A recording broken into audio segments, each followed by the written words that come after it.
It must be truly terrible to have to live as you do. Alone. You really have no one to blame but yourself, of course.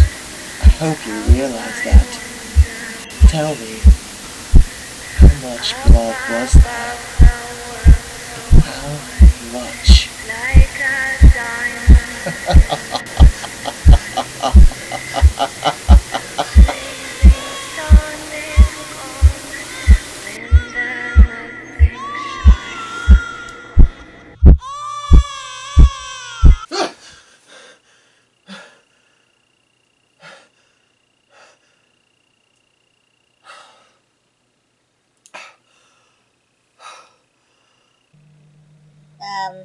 Are you okay? Don't ask stupid questions. So you're not okay then? Bad dreams? What was your first clue? Yeah, that one seemed particularly bad. And how'd you even see my dream anyway? Oh, I could do that. My thing. Powers, you know. Hellstall. Evil. You know how it is. Whatever. I'm gonna be going. Where are you going? Hello? It is Halloween soon. It'll be the anniversary of my game. Gotta go. Do stuff. Off to collect souls, I take it? Souls? Psh. That is so old school. I'm going out and getting some bitches. Bitches? I'm a doll. I get cuddles. That's what you're after? Cuddles? And we all know what cuddles lead to. Oh my god, just go away. Bye.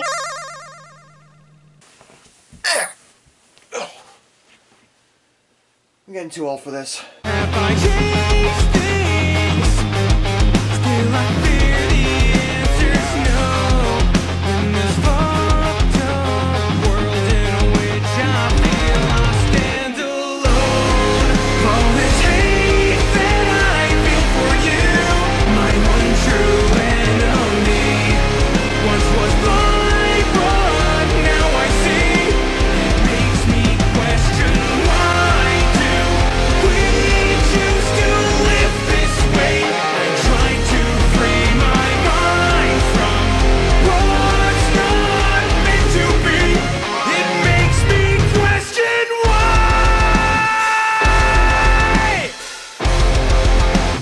Well, 'tis the season for more horror and terror. It's Resident Evil Revelations. You know, I sound unenthusiastic, I know, but to be honest, Revelations is actually one of my favorite Resident Evils.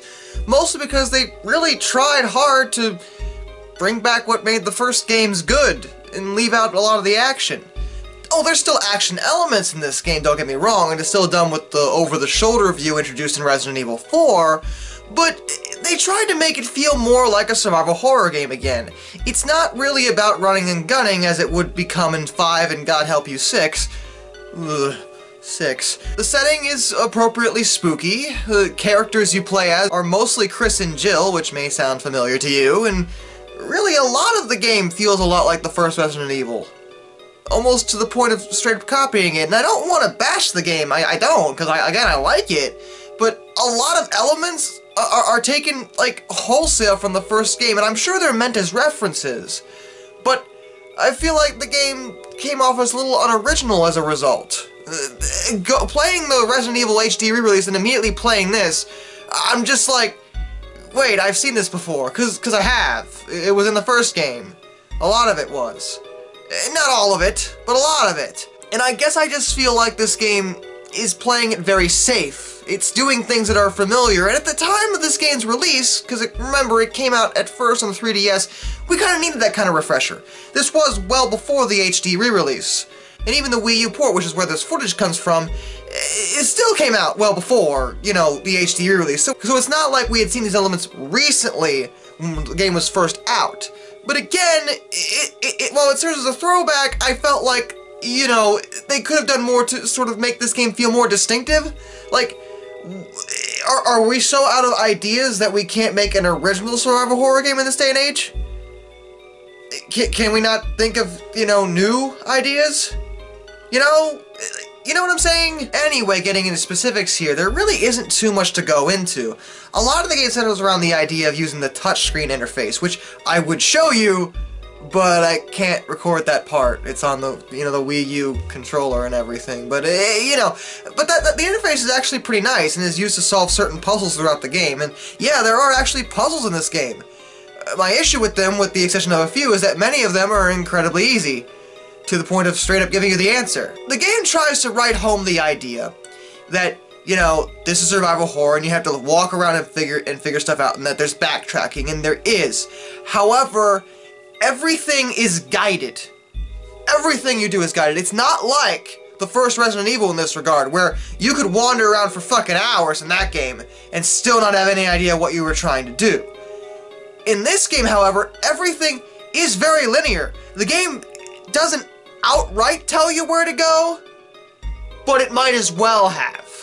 Because oftentimes you'll be just straight up handed basic things like keys for doors that you know where they're at. You pass them by on your initial path. So now you have that key, so you have to go back and get it. And it's not like you had to take a special side trip to get the key or do anything specific to get it. You just were carrying out the story, and the story eventually just gives you the key. In fact, at one point, one of the supporting characters actually straight up hands you the key. And it's like, here, you might use this. And it's like, oh yeah, I know exactly where that fucking door is. So yeah, there is the option to wander around, and you can do that, but there's no benefit to doing so. It's not like you'll be able to see anything new, because even if you try to wander, you can't go anywhere else, you know, without the keys. And there aren't that many optional doors. There are a few, but there aren't enough to warrant wandering.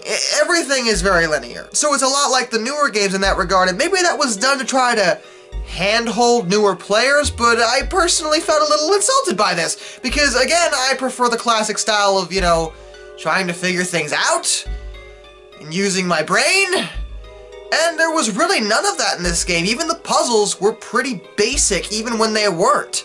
It wasn't like this game was going to leave you stuck in a situation where you just couldn't figure out what to do next, because again, it's all guided.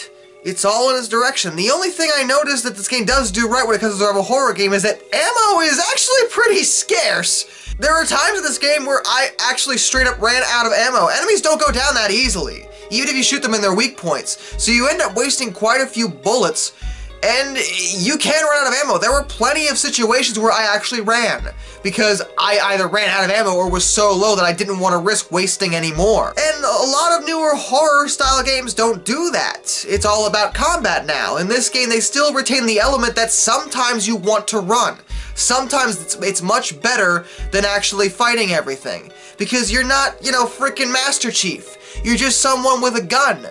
You know, it's not like you have infinite supply of resources, and so the gameplay's hit and miss is what I'm trying to say. It's good, but I felt like they could have done more to enhance the survival horror elements, and they wanted to play it safe. Again, the game is just playing it too safe, and I just feel like that hurts it a bit.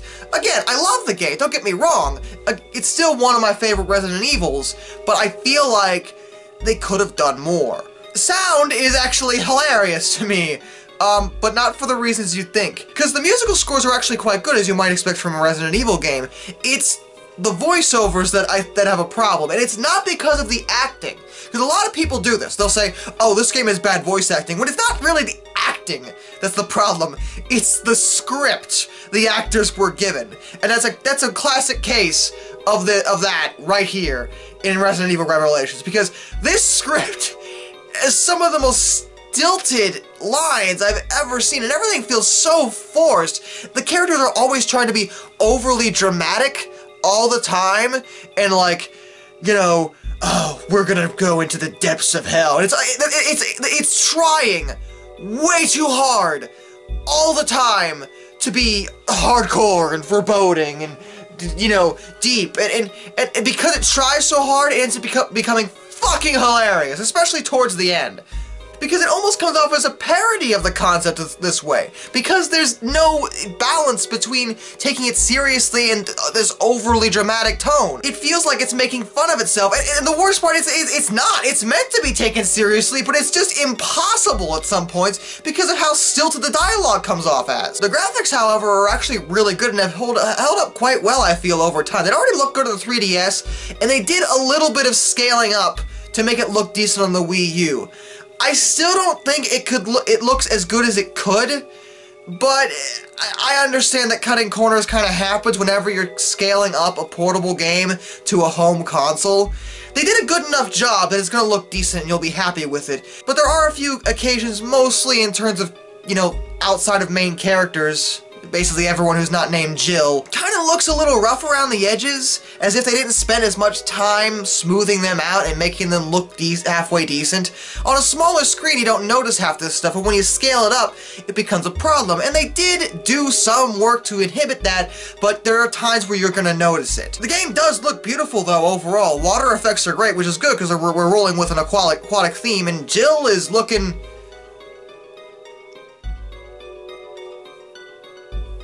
You know what? I don't care. I don't care. I no longer care. That motherfucker's gonna do what I know he's gonna do, but fuck it.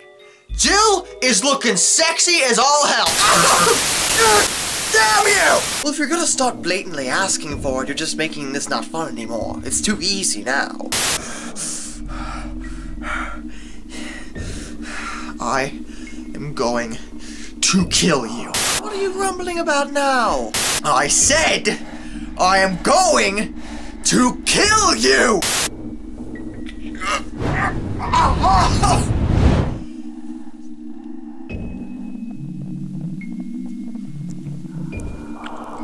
You just hit me back. No, see, you don't do that. What's gotten into you? You just made things so much more interesting for me. See, now I actually have to try. Why don't you just leave me alone, you British piece of shit? What? British? I'm sorry, what? What could have possibly given you the idea that I was British? But your voice, oh, so just because I talk a little funny, that must mean I'm British now. Is that how that works? But well, I tell you what, I resent that, and I demand an apology. No! I won't forget this.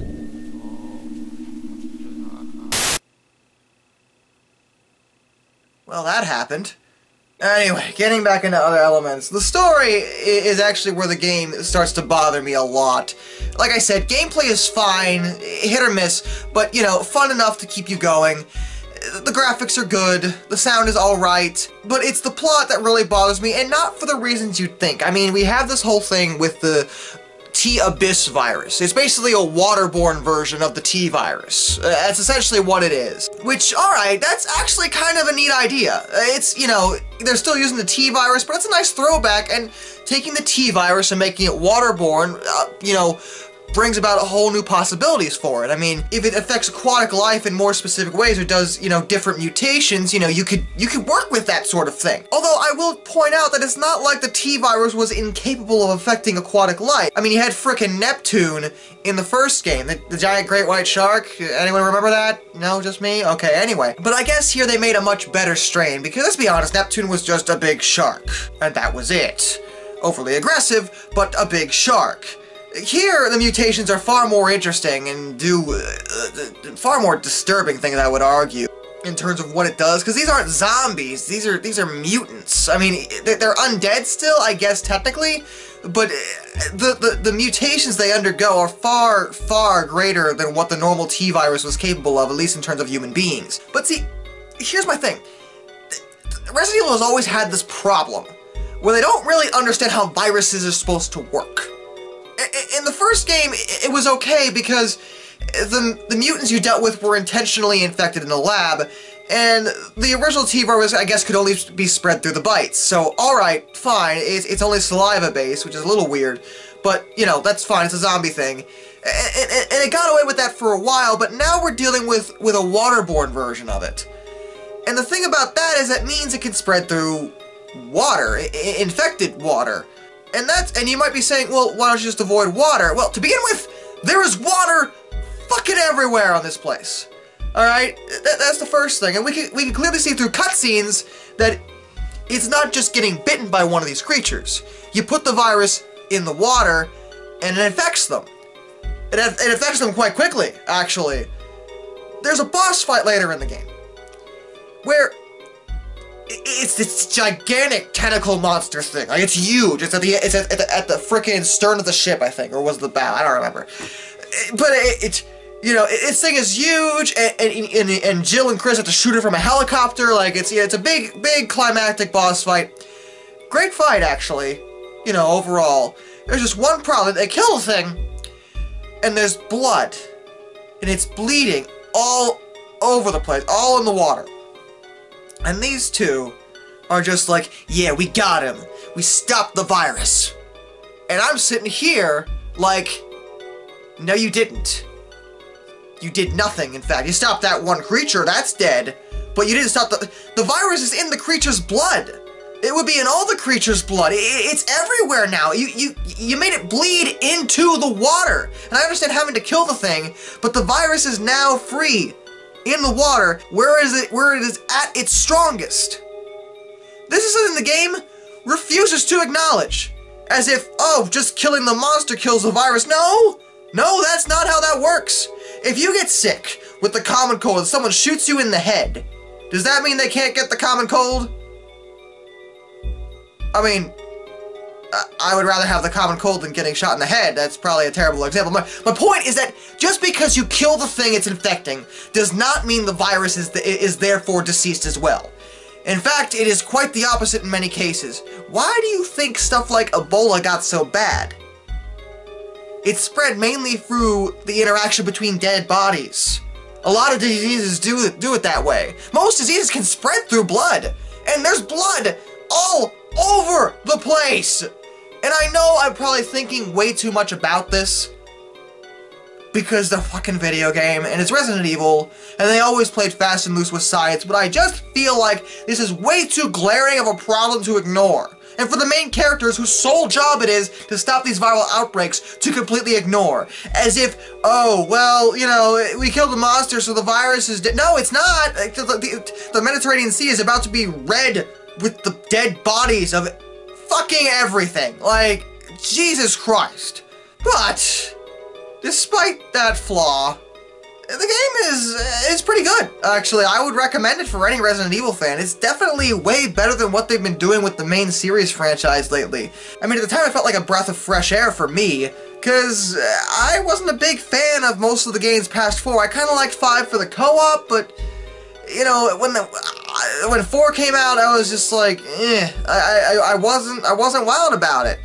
Really liked the classic style, and I admire the effort here. I felt like they played it too safe, yes, but I really appreciate the developers trying to bring back what made Resident Evil good in the first place. And just for that reason alone, I think this game is worth playing. So till next time, this is Darkness, and I bid you all a fond farewell.